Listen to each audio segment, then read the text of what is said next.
حجر اسود کی تاریخ اور فضیلت۔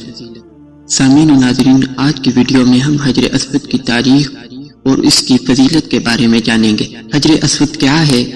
حجر اسود جنت کے یاقوتوں میں سے ایک ہے جسے سیدنا آدم علیہ السلام اپنے ساتھ جنت سے لائے تھے اور تعمیر بیت اللہ کے وقت ایک گوشہ میں نصب فرمایا تھا۔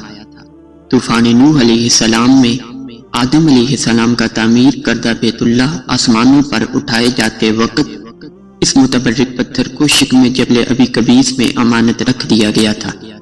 پھر تعمیر ابراہیمی کے وقت جبرائیل علیہ السلام نے اللہ تعالیٰ کے حکم سے سیدنا ابراہیم خلیل اللہ علیہ السلام کی خدمت عالیہ میں پیش کر دیا تھا۔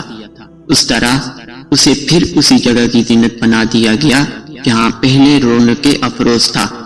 اس کے فضائل اور اوصاف میں حضور نبی کریم صلی اللہ علیہ وآلہ وسلم کے بہت سے ارشادات حدیث اور تاریخ کی کتابوں کی زینت بنے ہوئے ہیں، لیکن جنت کا یہ انمول موتی عالی مرتبت مقدس و متبرک یاقوت ہے۔ یہ بھی مروی ہے کہ حجر اسود قیامت کے دن اپنے بوسہ لینے اور استلام کرنے والوں کے حق میں سفارش کرے گا، اور اس دن اللہ تعالیٰ اس کو زبان اور ہونٹ عطا فرمائیں گے۔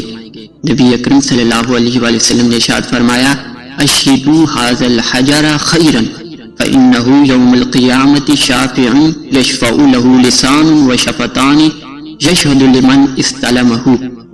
اس حجر اسود کو اپنے عمل خیر کا گواہ بنا لو، کیونکہ قیامت کے دن یہ سفارشی بن کر اللہ کے دربار میں اپنے استلام کرنے والوں کے لیے سفارش کرے گا۔ اس کی ایک زبان اور دو ہونٹ ہوں گے۔ پیغمبر علیہ السلام سے حجر اسود کا بوسہ دیتے وقت رکعت و زاری بھی ثابت ہے۔ نذاق علیہ السلام نے اس کی تقبیل و استلام کو گویا کہ اللہ تعالیٰ سے مصافحہ کرنا قرار دیا ہے۔ آپ صلی اللہ علیہ وآلہ وسلم کا ارشاد ہے: من فاوتہ فإنما یفاوت ید الرحمن۔ جو شخص حجر اسود کو ہاتھ لگائے تو گویا وہ اللہ تعالیٰ سے مصافحہ کر رہا ہے۔ بنا حجر اسود کی تقبیل استلام کا کمال استحضار کے ساتھ اہتمام کرنا چاہیے۔ بھیڑ کا موقع نہ ہو اور سہولت سے بوسہ لینا ممکن ہو تو قریب جا کر بوسہ لے، اور اگر بھیڑ زیادہ ہو تو دور ہی سے استلام کر لیں، اس سے بھی بوسہ کے برابر ہی ثواب ملتا ہے۔ باقی حجر اسود کے رنگ سے متعلق ایک روایات میں آتا ہے کہ اس نے لوگوں کے گناہ کو چوسا۔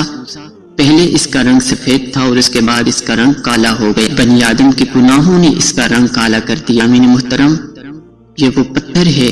حضرت مولا علی المرتضیٰ رضی اللہ عنہ آپ سے ایک روایت مروی ہے، آپ فرماتے ہیں کہ حجر اسود نفع بھی دیتا ہے اور نقصان بھی۔ جب مومن حجر اسود کو چومتا ہے تو حجر اسود اس مومن کو نفع دیتا ہے اور اس کے گناہوں کو چوس لیتا ہے، اور جب کافر حجر اسود کو ہاتھ لگاتا ہے تو اس کو نقصان پہنچاتا ہے، یعنی حجر اسود مومن کے گناہوں کو کافر کی طرف منتقل کر دیتا ہے۔ تو جب بھی موقع ملے تو حجر اسود کا ضرور بوسہ لیں، اور وہاں جا کے اپنے لیے اور تمام امت مسلمہ کے لیے ضرور دعا بھی کریں۔